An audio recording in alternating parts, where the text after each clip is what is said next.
ជើងខ្ញុំហើយបងឯងជន់ជើងខ្ញុំហើយបងរំលងងាកមើលក្រោយផងជន់គេជន់ឯងហើយបងឯងជន់ជើងខ្ញុំហើយបង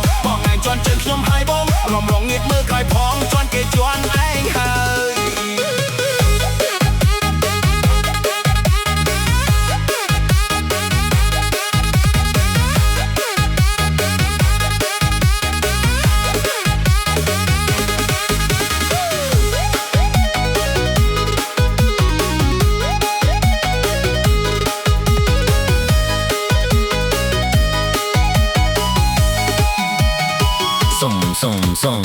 សុំសរសាគាត់ក្បាច់អីក៏ចេះដែរបងយោបងក្បាច់លុយអស់ទាស់សុកវិញដូចជាប៉ាប៉ាអិនអុយលុយមែនទេនឹងគ្មានចាន់លោះមកវងមានតែគាត់មួយដូចឆ្វល់ដល់ហើយ